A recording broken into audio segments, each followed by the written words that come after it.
வசனம் மழை போல் பெய்திறங்கும், சத்தியம் மலர் போல் இதழ் விரியும்.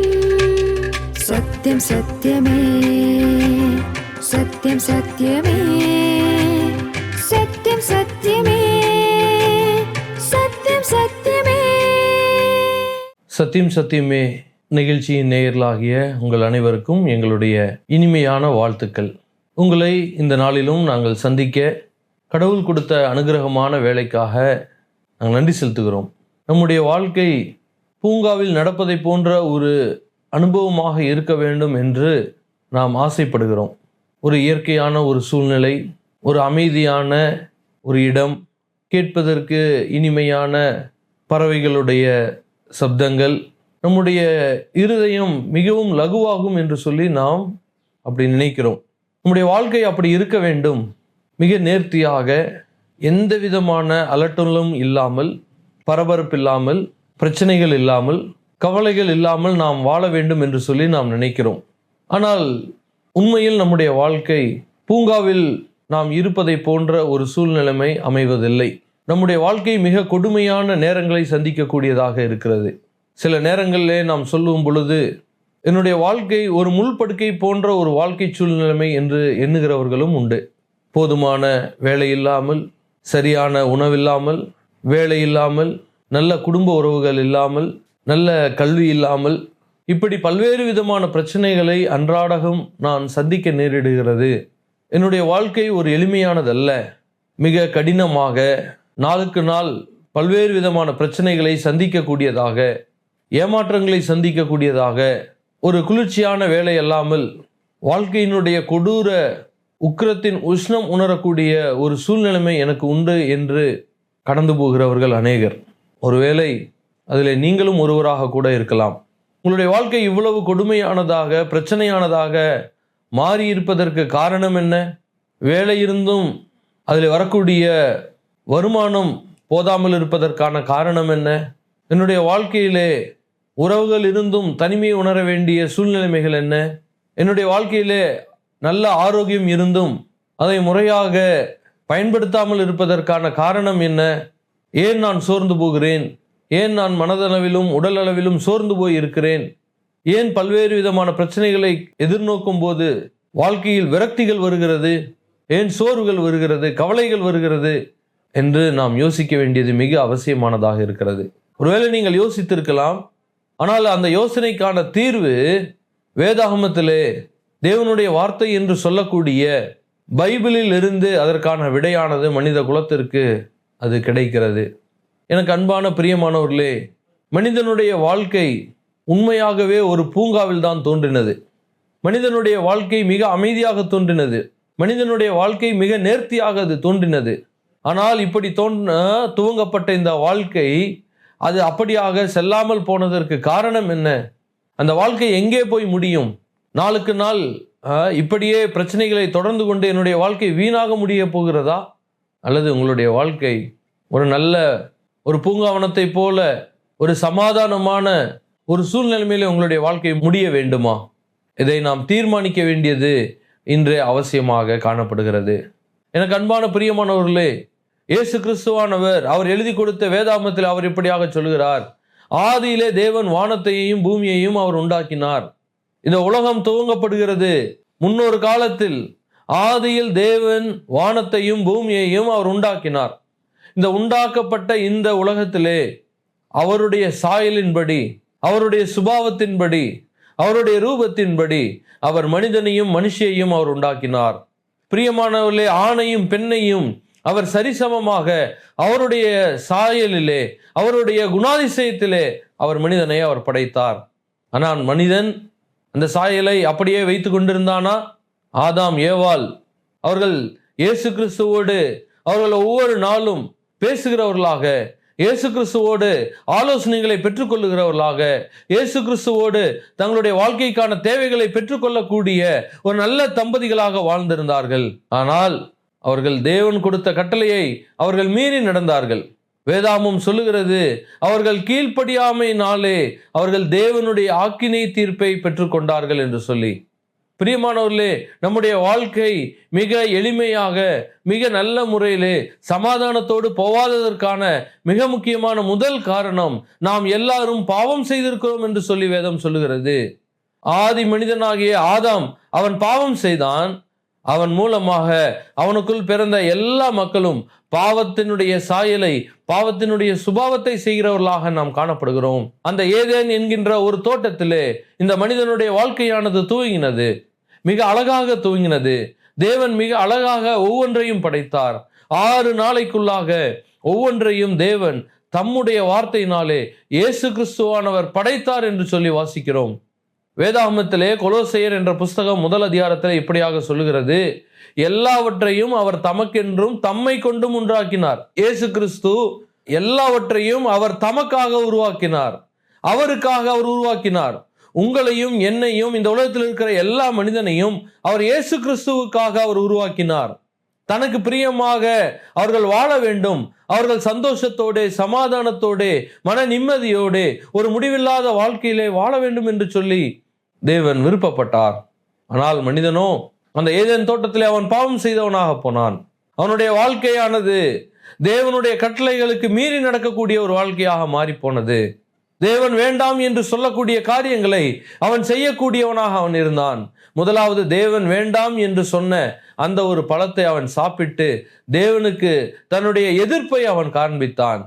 தேவனுக்கு தன்னுடைய வாழ்க்கையிலே இடமில்லை என்பதை அவன் காண்பித்தான்.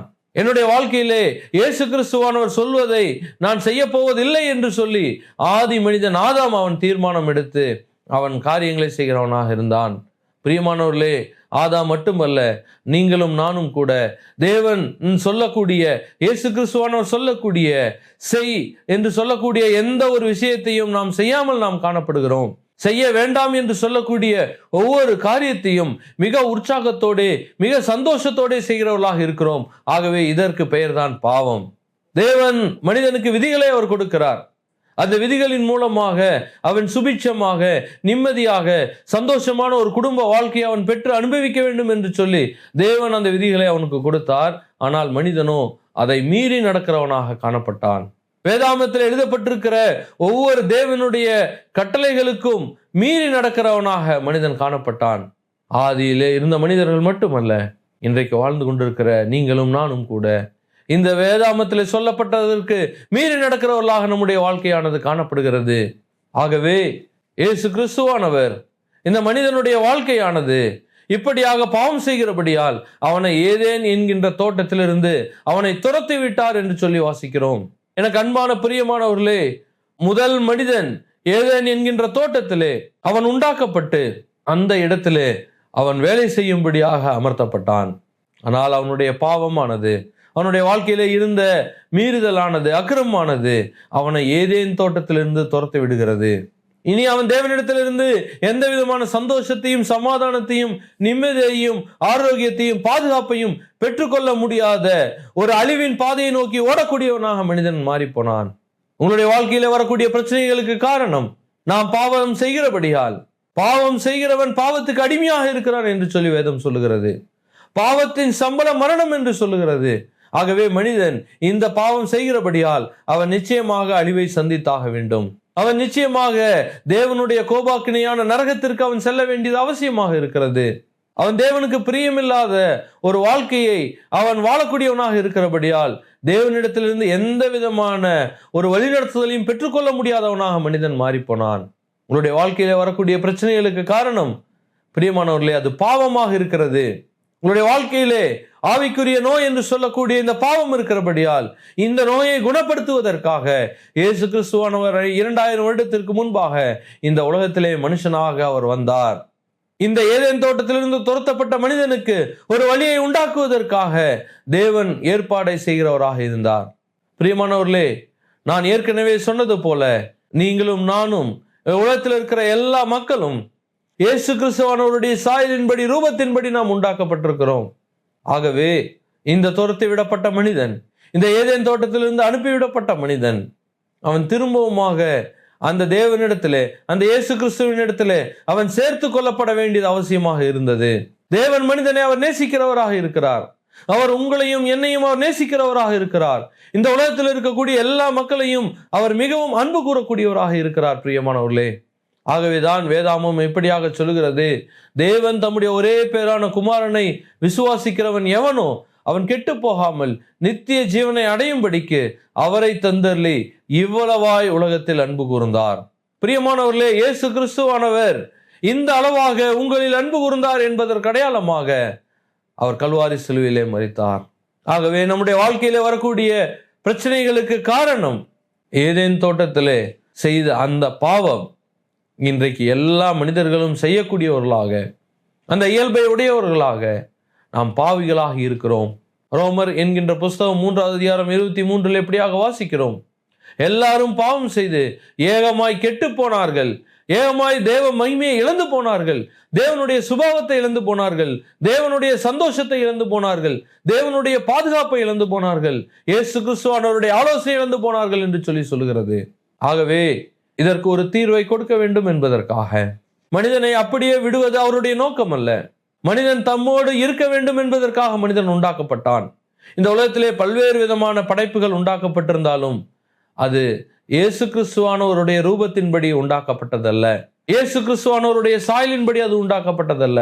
ஆகவே இயேசு கிறிஸ்துவானவர் இந்த மனிதனை அவர் நேசிக்கிறவராக இருந்தார். இந்த உலகத்தில் இருக்கக்கூடிய எல்லாவற்றை காட்டிலும் அவர் மிகவும் அதிகமாக நேசிக்கிறது அவர் உங்களை, உங்களுடைய குடும்பத்தை, உங்களுடைய பிள்ளைகளை, உங்களுடைய மனைவியை, உங்களுடைய கணவனை, உங்களுடைய நல்ல வாழ்க்கையை அவர் நேசிக்கக்கூடியவராக இருக்கிறார். ஆகவே இந்த ஒரு வாழ்க்கை, இந்த அழிவின் பாதையிலே சென்று கொண்டிருக்கிற இந்த வாழ்க்கை, ஏதேன் தோட்டத்திலே உண்டான அழிவானது தொடர்ந்து உங்களுடைய வாழ்க்கையிலே அது அழிவை கொண்டு வரக்கூடியதாக இருக்கிறபடியால் அந்த அழிவிலிருந்து உங்களை காப்பாற்றுவதற்காக இயேசு கிறிஸ்துவானவர் இந்த பூமியிலே மனுஷனாக வந்தார். அவர் 33 வருடங்கள் அவர் பரிசுத்தமாக இந்த பூமியிலே வாழ்ந்தார். எந்த மனிதனும் வாழ முடியாத ஒரு உன்னதமான வாழ்க்கையை இயேசு கிறிஸ்துவானவர் வாழ்ந்தார். அவருடைய வாழ்க்கையினுடைய ஒரே லட்சியம் உங்களிடத்தில் அவர் அன்பு கூறுவதுதான். நீங்கள் அவருடைய அன்பை ஏற்றுக்கொள்வதுதான் அவருடைய உயர்ந்த லட்சியமாக இருந்தபடியால் நீங்கள் அனுபவிக்க வேண்டிய அந்த தண்டனையை, நீங்கள் செய்கிற அந்த பாவத்துக்கான தண்டனையை இயேசு கிறிஸ்துவானவர் கல்வாரி சிலுவையிலே 2000 வருடத்திற்கு முன்பாக அந்த கத்செமனே என்கின்ற அந்த பூங்காவிலே அவர் வியாகுலப்பட தொடங்கினார். அவருடைய வேதனை மனிதனால் சொல்லி விவரிக்க முடியாத அளவிற்கு மிகுந்த வேதனையாக இருந்தது. அவருடைய வேர்வை எல்லாம் இரத்தத்தின் பெருந்துளிகளாக இந்த பூமியிலே சிந்தப்பட்டது. அவர் கைது செய்யப்பட்டு ரோம அரசாங்கத்தால் அவர் பாடுகளைப்பட்டார். கடைசியாக அவரை சிலுவையிலே அடித்து கொன்றார்கள். பிரியமானவர்களே, உண்மையாகவே கொல்லப்பட வேண்டியது இந்த உலகத்தில் இருக்கக்கூடிய எல்லா மக்களும் தான். நாம் பாவிகளாக இருக்கிறோம் என்று சொல்லி வேதம் சொல்கிறது.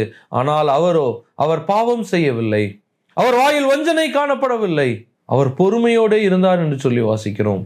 எனக்கு அன்பான பிரியமானவர்களே, ஏதேன் தோட்டத்திலே அழிவானது ஆரம்பித்தது. மனிதனுடைய வாழ்க்கையிலே சந்தோஷத்திற்கு அழிவு ஆரம்பித்தது. ஏதேன் தோட்டத்திலே சமாதானத்திற்கு அழிவு ஆரம்பித்தது.